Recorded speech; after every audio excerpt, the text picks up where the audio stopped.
श्री सीताराम चंद्राभ्याम नमः। किष्किंधा कांड, पहला सर्ग। पंपा सरोवर के दर्शन से श्री राम की व्याकुलता।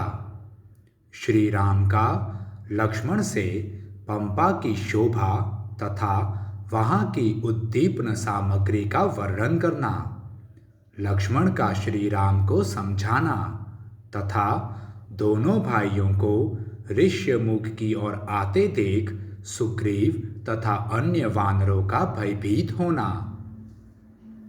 कमल, उत्पल तथा मत्स्यों से भरी हुई उस पंपा नामक पुष्करणी के पास पहुंचकर सीता की सुधि आ जाने के कारण श्री राम की इंद्रियां शोक से व्याकुल हो उठीं।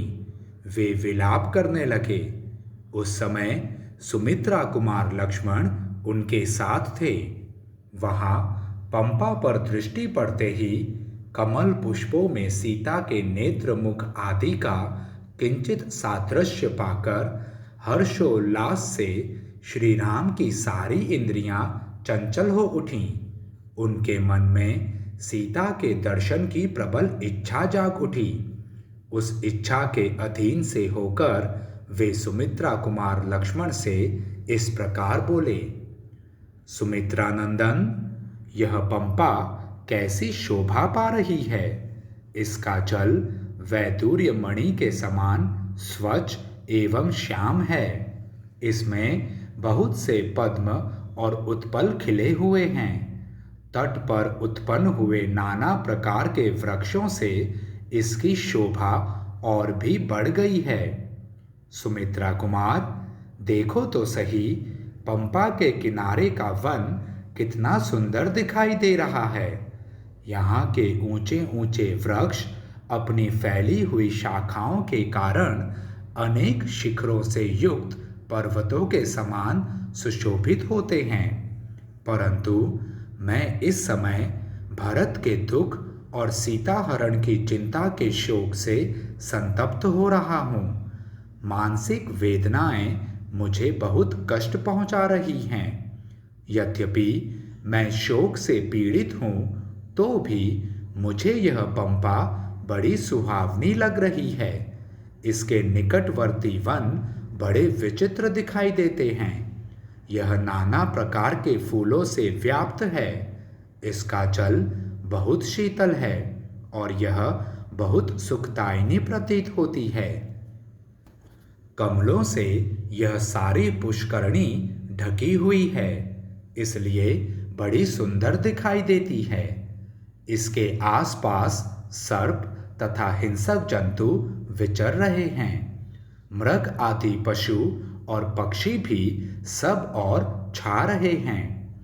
नई नई घासों से ढका हुआ यह स्थान अपनी नीली पीली आभा के कारण अधिक शोभा पा रहा है। यहाँ वृक्षों के नाना प्रकार के पुष्प सब और बिखरे हुए हैं। इससे ऐसा जान पड़ता है मानो यहाँ बहुत से गलीचे बिछा दिए गए हों।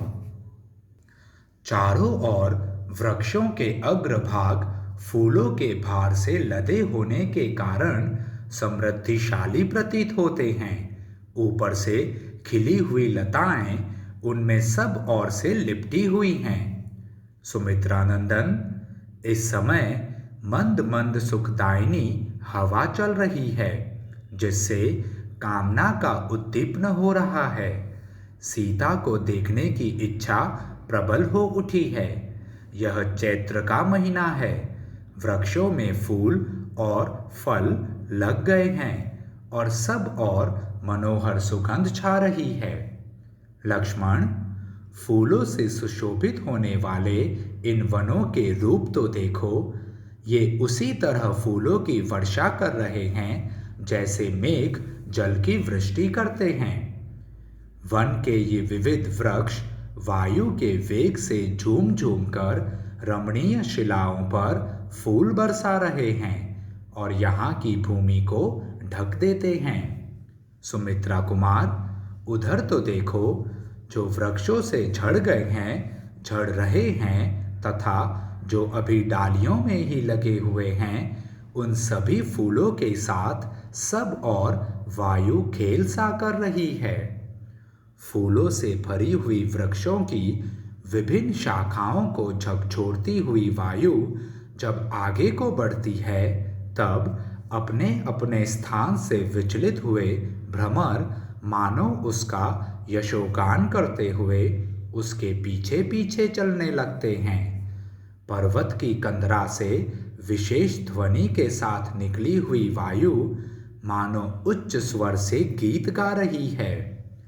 मत वाले कोकिलों के कलनाद वाद्य का काम देते हैं और उन वाद्यों की ध्वनि के साथ वह वायु इन झूमते हुए वृक्षों को मानो नृत्य की शिक्षा सी दे रही है। वायु के वेग पूर्वक हिलाने से जिनकी शाखाओं के अग्रभाग सब ओर से परस्पर सट गए हैं, वे वृक्ष एक दूसरे से गुंथे हुए की भांति जान पड़ते हैं। मलय चंदन का स्पर्श करके बहने वाली यह शीतल वायु शरीर से छू जाने पर कितनी सुखद जान पड़ती है। यह थकावट दूर करती हुई बह रही है और सर्वत्र पवित्र सुगंध फैला रही है। मधुर मकरंद और सुगंध से भरे हुए इन वनों में गुनगुनाते हुए भ्रमरों के व्याज से ये वायु द्वारा हिलाए गए वृक्ष मानो नृत्य के साथ गान कर रहे हैं। अपने रमणीय पृष्ठभागों पर उत्पन्न फूलों से संपन्न तथा मन को लुभाने वाले विशाल वृक्षों से सटे हुए शिखर वाले पर्वत अद्भुत शोभा पा रहे हैं। जिनकी शाखाओं के अग्रभाग फूलों से ढके हैं, जो वायु के झोंके से हिल रहे हैं तथा भ्रमरों को पगड़ी के रूप में सिर पर धारण किए हुए हैं, वे वृक्ष ऐसे जान पड़ते हैं मानो इन्होंने नाचना गाना आरंभ कर दिया है। देखो, सब और सुंदर फूलों से भरे हुए ये कनेर सोने के आभूषणों से विभूषित पीतांबरधारी मनुष्यों के समान शोभा पा रहे हैं। सुमित्रा नंदन, नाना प्रकार के विहंगमों के कलरवों से गूंजता हुआ यह वसंत का समय सीता से बिछुड़े हुए मेरे लिए शोक को बढ़ाने वाला हो गया है। वियोग के शोक से तो मैं पीड़ित हूँ ही, यह कामदेव सीता विषयक अनुराग मुझे और भी संताप दे रहा है। कोकिल बड़े हर्ष के साथ कलनाद करता हुआ मानो मुझे ललकार रहा है। लक्ष्मण, वन के रमणीय झरने के निकट बड़े हर्ष के साथ बोलता हुआ यह जल कुक्कुट सीता से मिलने की इच्छा वाले मुझ राम को शोक मग्न किए देता है। पहले मेरी प्रिया जब आश्रम में रहती थी, उन दिनों इसका शब्द सुनकर आनंद मग्न हो जाती थी और मुझे भी निकट बुलाकर अत्यंत आनंदित कर देती थी। देखो, इस प्रकार भांति भांति की बोली बोलने वाले विचित्र पक्षी चारों ओर वृक्षों, झाड़ियों और लताओं की ओर उड़ रहे हैं। सुमित्रा नंदन, देखो, ये पक्षिणियां नर पक्षियों से संयुक्त हो अपने झुंड में आनंद का अनुभव कर रही हैं। भौरों का गुंजारव सुनकर प्रसन्न हो रही हैं और स्वयं भी मीठी बोली बोल रही हैं। इस पंपा के तट पर यहाँ झुंड के झुंड पक्षी आनंद मग्न होकर चहक रहे हैं। जल कुक्कुटों के रति संबंधी कूजन तथा नर कोकिलों के कलनाद के व्याज से मानो ये वृक्ष ही मधुर बोली बोलते हैं और मेरी अनंग वेदना को उद्दीप्त कर रहे हैं।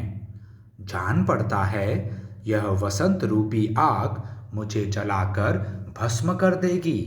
अशोक पुष्प के लाल लाल गुच्छे ही इस अग्नि के अंगार हैं।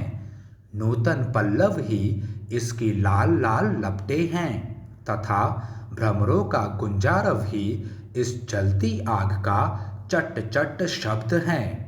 सुमित्रानंदन, यदि मैं सूक्ष्म बरौनियों और सुंदर केशों वाली मधुर भाषिणी सीता को न देख सका तो मुझे इस जीवन से कोई प्रयोजन नहीं है।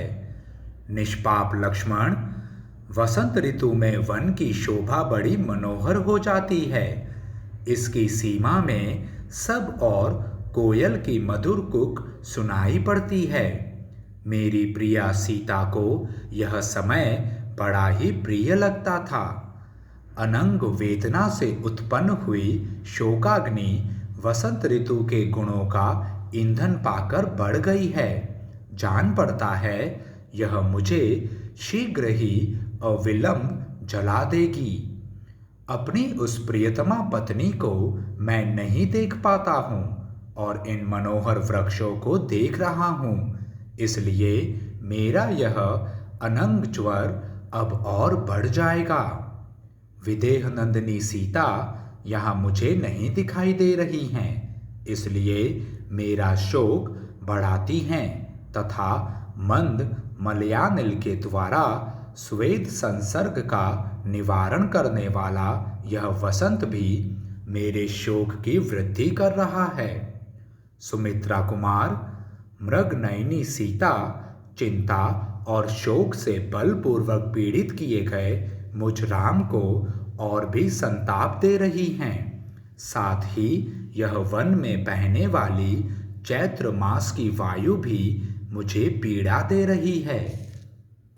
ये मोर स्फटिक मणि के बने हुए गवाक्षों के समान प्रतीत होने वाले अपने फैले हुए पंखों से जो वायु से कंपित हो रहे हैं, इधर उधर नाचते हुए कैसी शोभा पा रहे हैं।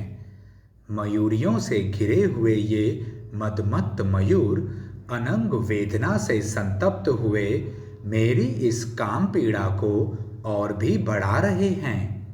लक्ष्मण, वह देखो, पर्वत शिखर पर नाचते हुए अपने स्वामी मयूर के साथ साथ वह मोरनी भी काम पीड़ित होकर नाच रही है।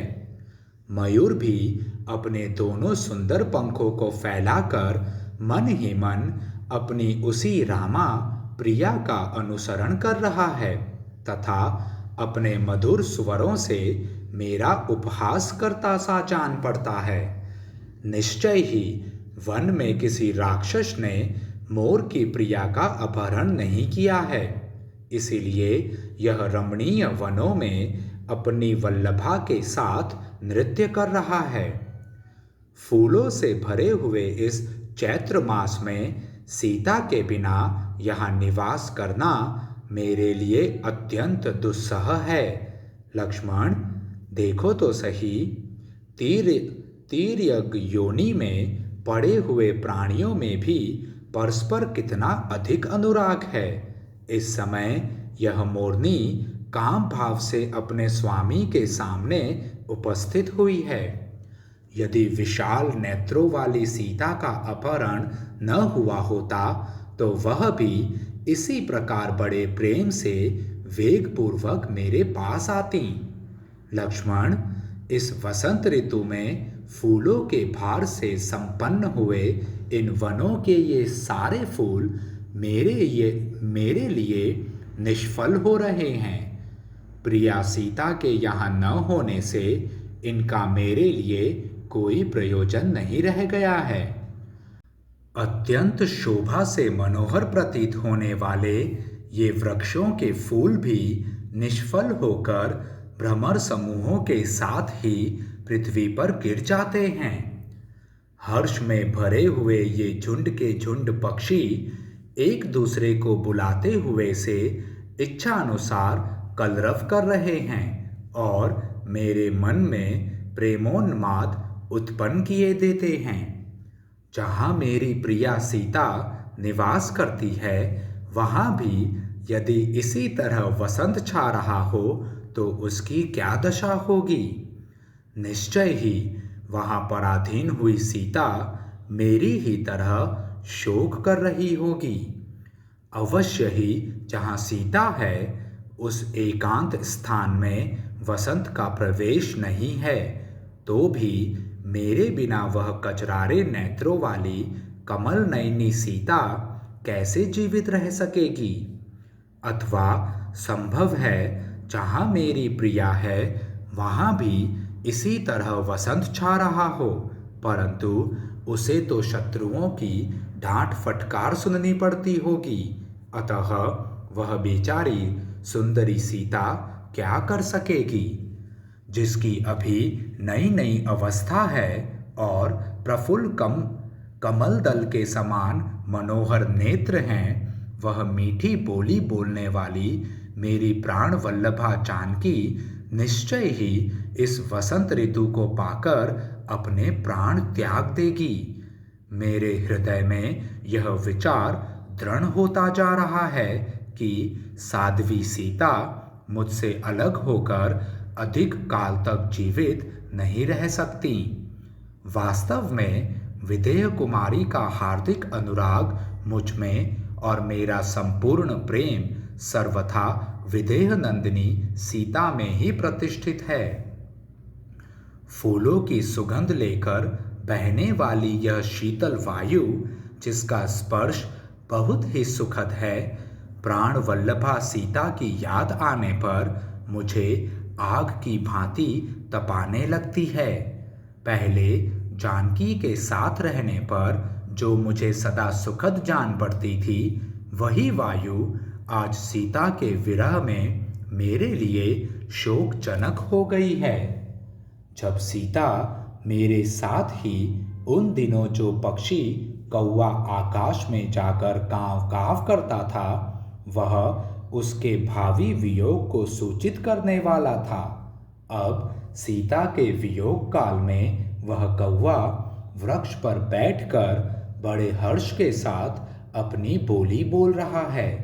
इससे सूचित हो रहा है कि सीता का संयोग शीघ्र ही सुलभ होगा। यही वह पक्षी है जो आकाश में स्थित होकर बोलने पर वैदेही के अपहरण का सूचक हुआ, किंतु आज यह जैसी बोली बोल रहा है उससे जान पड़ता है कि यह मुझे विशाल लोचना सीता के समीप ले जाएगा। लक्ष्मण, देखो, जिनकी ऊपरी डालियां फूलों से लदी हैं, वन में उन वृक्षों पर कलरव करने वाले पक्षियों का यह मधुर शब्द विरही जनों के मदनोन्माद के बढ़ाने वाला है। वायु के द्वारा हिलाई जाती हुई उस तिलक वृक्ष की मंजरी पर भ्रमर सहसा जा बैठा है, मानो कोई प्रेमी काम मद से कंपित हुई प्रेयसी से मिल रहा हो। यह अशोक प्रिया विरही कामी पुरुषों के लिए अत्यंत शोक बढ़ाने वाला है। यह वायु के झोंके से कंपित हुए पुष्प गुच्छों द्वारा मुझे डांट बताता हुआ सा खड़ा है। लक्ष्मण, ये मंजरियों से सुशोभित होने वाले आम के वृक्ष श्रृंगार विलास से मदमत्त हृदय होकर चंदन आदि अंग राग धारण करने वाले मनुष्यों के समान दिखाई देते हैं। नरश्रेष्ठ सुमित्रा कुमार, देखो, पंपा की विचित्र वन श्रेणियों में इधर उधर किन्नर विचर रहे हैं।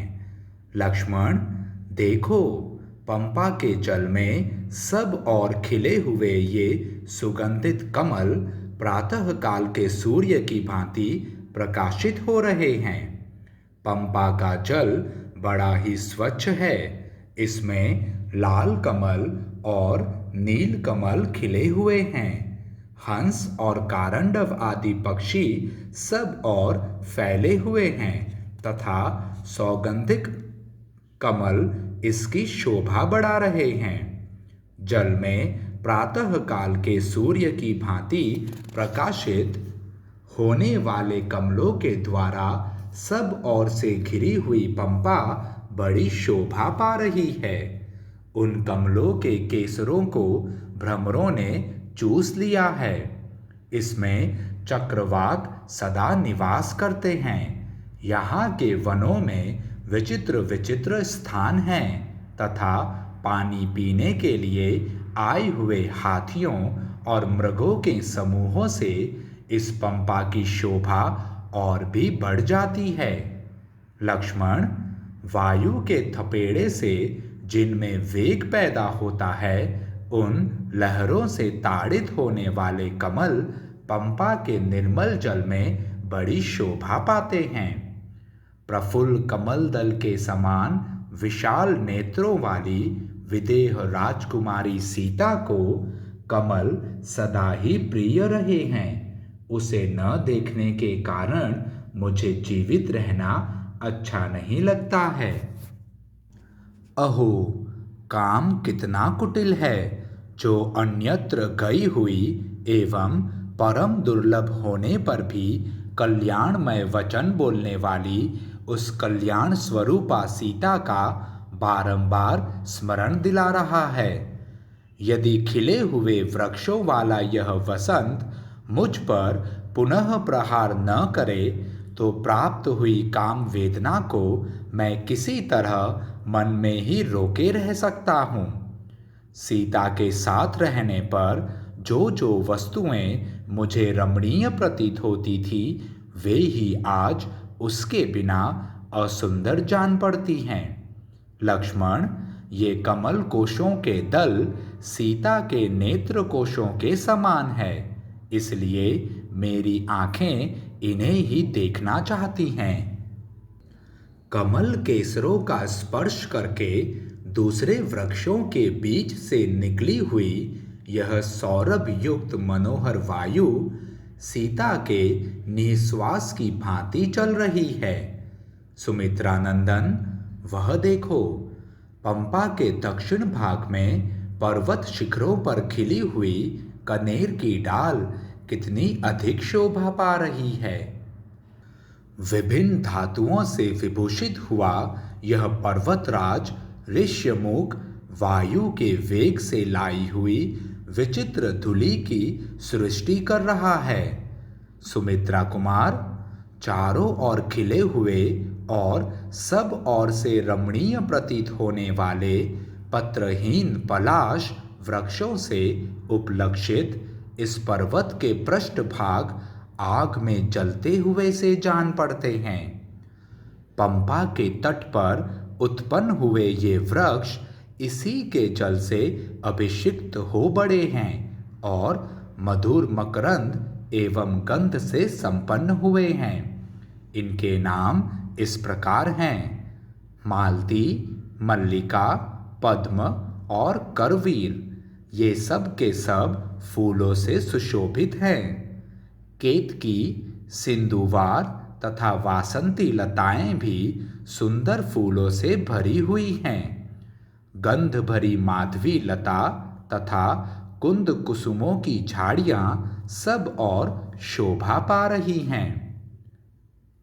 चिरीबिल्व, महुआ, बेंत, मौलसिरी, चंपा, तिलक और नाग केसर भी खिले दिखाई देते हैं।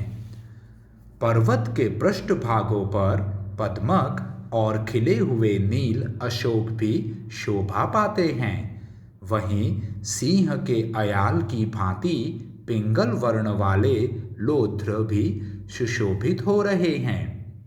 अंकोल, कुरंट, चूर्णक, पारिभद्रक, नीम या मदार, आम, पाटली, कोविदार, मुचुकुंद और अर्जुन नामक वृक्ष भी पर्वत शिखरों पर फूलों से लदे दिखाई देते हैं। केतक, उद्दालक, शिरीष, शीशम, धव, सेमल, पलाश, लाल कुर्बक, तिनिश, नक्तमाल, चंदन, स्यंदन, हिंताल, तिलक तथा नाग केसर के पेड़ भी फूलों से भरे दिखाई देते हैं। सुमित्रा नंदन, जिनके अग्रभाग फूलों से भरे हुए हैं, उन लता वल्लरियों से लिपटे हुए पंपा के इन मनोहर और बहुसंख्यक वृक्षों को तो देखो, वे सब के सब यहाँ फूलों के भार से लदे हुए हैं। हवा के झोंके खाकर जिनकी डालें हिल रही हैं, वे ये वृक्ष झुककर इतने निकट आ जाते हैं कि हाथ से इनकी डालियों का स्पर्श किया जा सके। सलोनी लताएं मदमत सुंदरियों की भांति इनका अनुसरण करती हैं। एक वृक्ष से दूसरे वृक्ष पर, एक पर्वत से दूसरे पर्वत पर तथा एक वन से दूसरे वन में जाती हुई वायु अनेक रसों के आस्वादन से आनंदित सी होकर बह रही है। कुछ वृक्ष प्रचुर पुष्पों से भरे हुए हैं और मधु एवं सुगंध से संपन्न हैं। कुछ मुकुलों से आविष्टित हो श्याम वर्ण से प्रतीत हो रहे हैं। वह भ्रमर राग से रंगा हुआ है और यह मधुर है, यह स्वादिष्ट है तथा यह अधिक खिला हुआ है, इत्यादि बातें सोचता हुआ फूलों में ही लीन हो रहा है। पुष्पों में छिपकर फिर ऊपर को उड़ जाता है और सहसा अन्यत्र चल देता है। इस प्रकार मधु का लोभी भ्रमर पंपा तीरवर्ती वृक्षों पर विचर रहा है। स्वयं झड़कर गिरे हुए पुष्प समूहों से आच्छादित हुई यह भूमि ऐसी सुखदायिनी हो गई है, मानो इस पर शयन करने के लिए मुलायम बिछौने बिछा दिए गए हों।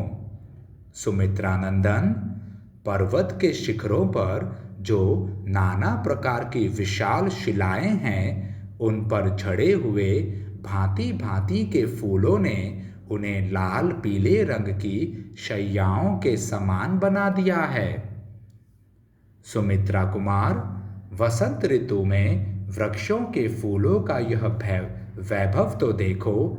इस चैत्र मास में ये वृक्ष मानो परस्पर होड़ लगाकर फूले हुए हैं।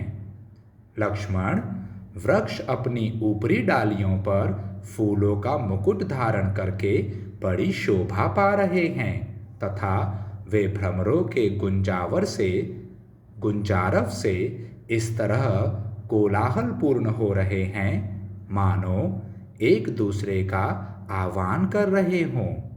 यह कारंडव पक्षी पंपा के स्वच्छ जल में प्रवेश करके अपनी प्रियतमा के साथ रमण करता हुआ काम का उद्दीपन सा कर रहा है।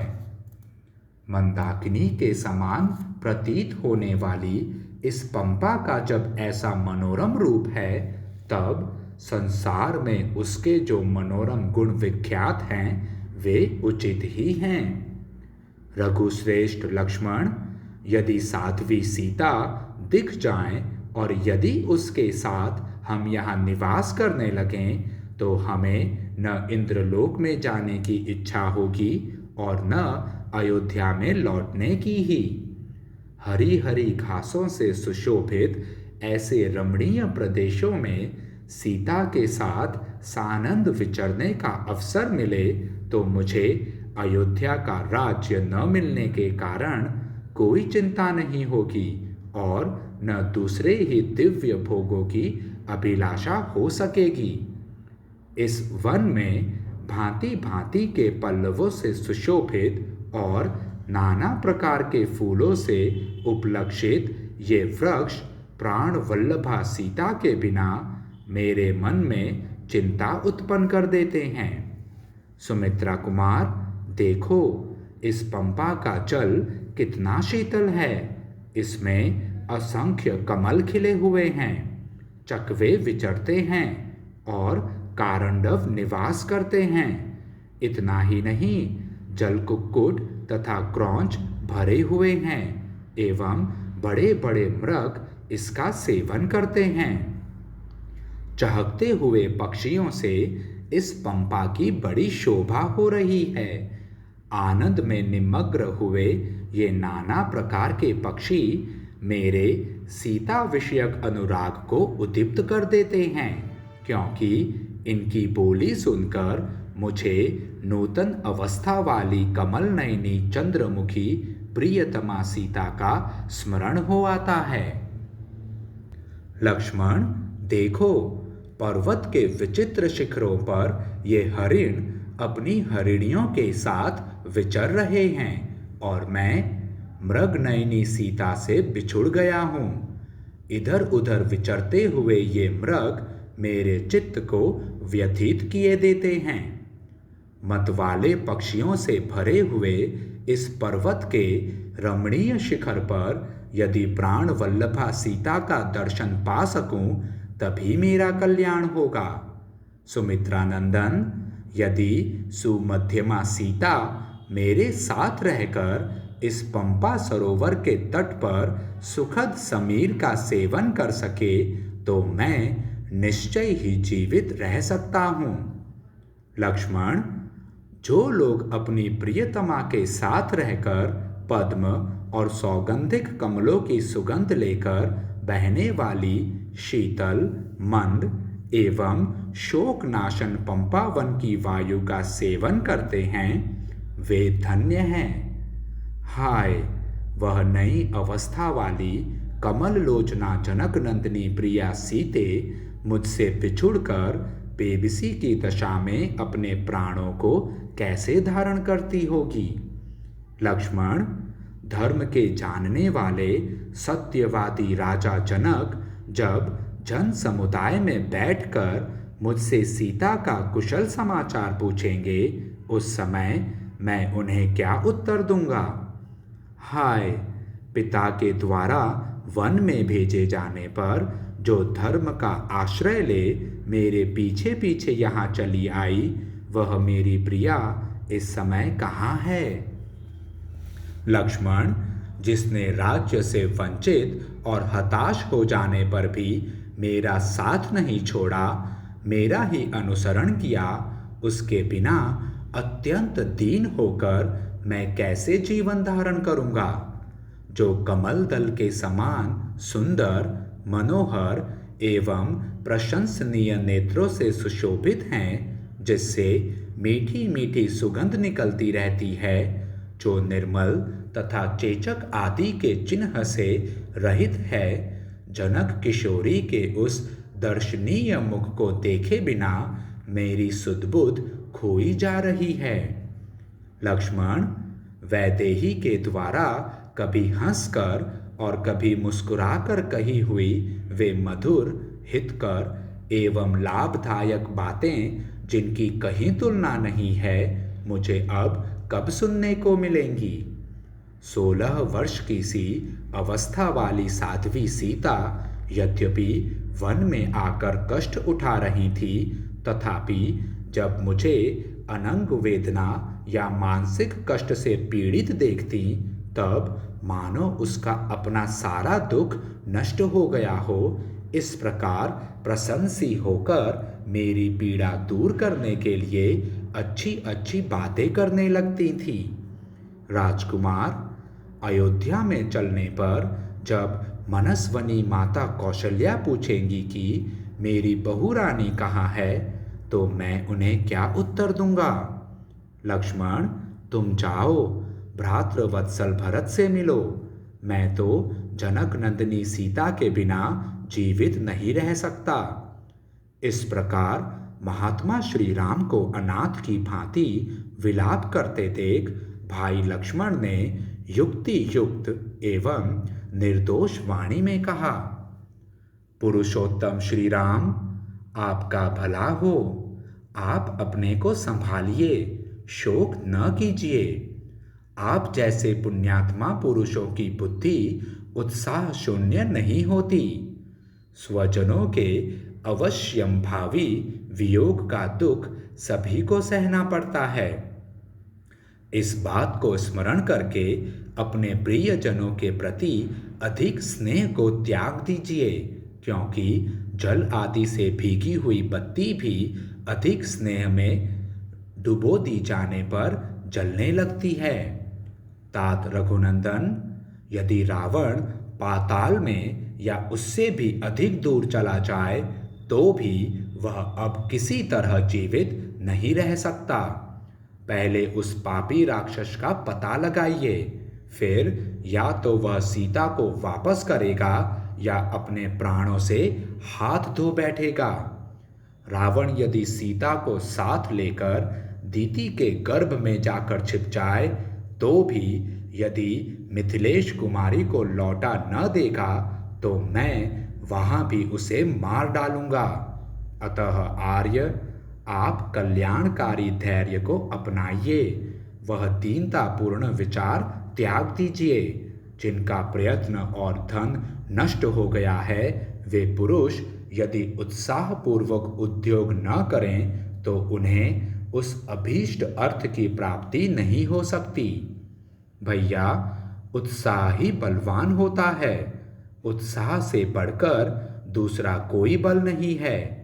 उत्साही पुरुष के लिए संसार में कोई भी वस्तु दुर्लभ नहीं है। जिनके हृदय में उत्साह होता है वे पुरुष कठिन से कठिन कार्य आ पड़ने पर हिम्मत नहीं हारते। हम लोग केवल उत्साह का आश्रय लेकर ही जनक नंदिनी को प्राप्त कर सकते हैं। शोक को पीछे छोड़कर कामी के से व्यवहार का त्याग कीजिए। आप महात्मा एवं कृतात्मा पवित्र अंतःकरण वाले हैं, किंतु इस समय अपने आप को भूल गए हैं, अपने स्वरूप का स्मरण नहीं कर रहे हैं। लक्ष्मण के इस प्रकार समझाने पर शोक से संतप्त चित्त हुए श्री राम ने शोक और मोह का परित्याग करके धैर्य धारण किया। तदंतर व्यग्रता रहित अचिंत्य पराक्रमी श्री रामचंद्र जी, जिसके तटवर्ती वृक्ष वायु के झोंके खाकर झूम रहे थे, उस परम सुंदर रमणीय पंपा सरोवर को लांघकर आगे बढ़े। सीता के स्मरण से जिनका चित्त उद्विग्न हो गया था, अतएव जो दुख में डूबे हुए थे, वे महात्मा श्री राम लक्ष्मण की कही हुई बातों पर विचार करके सहसा सावधान हो गए और झरनों तथा कंदराओं सहित उस संपूर्ण वन का निरीक्षण करते हुए वहां से आगे को प्रस्थित हुए। मतवाले हाथी के समान विलासपूर्ण गति से चलने वाले शांत चित्त महात्मा लक्ष्मण आगे आगे चलते हुए श्री रघुनाथ जी की उनके अनुकूल चेष्टा करते धर्म और बल के द्वारा रक्षा करने लगे। ऋष्यमुख पर्वत के समीप विचरने वाले बलवान वानर राज सुग्रीव पंपा के निकट घूम रहे थे। उसी समय उन्होंने उन अद्भुत दर्शनीय वीर श्री राम और लक्ष्मण को देखा। देखते ही उनके मन में यह भय हो गया कि हो न हो इन्हें मेरे शत्रु वाली ने ही भेजा होगा। फिर तो वे इतने डर गए कि खाने पीने आदि की भी चेष्टा न कर सके। हाथी के समान मंद गति से चलने वाले महामना वानर राज सुग्रीव जो वहां विचर रहे थे, उस समय एक साथ आगे बढ़ते हुए उन दोनों भाइयों को देखकर चिंतित हो उठे। भय के भारी भार से उनका उत्साह नष्ट हो गया। वे महान दुख में पड़ गए। मतंग मुनि का वह आश्रम परम पवित्र एवं सुखदायक था। मुनि के शाप से उसमें वाली का प्रवेश होना कठिन था, इसलिए वह दूसरे वानरों का आश्रय बना हुआ था। उस आश्रम या वन के भीतर सदा ही अनेकानेक शाखा मृग निवास करते थे। उस दिन उन महातेजस्वी श्री राम और लक्ष्मण को देखकर दूसरे दूसरे वानर भी भयभीत हो आश्रम के भीतर चले गए। इस प्रकार श्री वाल्मीकि निर्मित आर्ष रामायण आदि काव्य के किष्किंधा कांड में पहला सर्ग पूरा हुआ। जय श्री राम।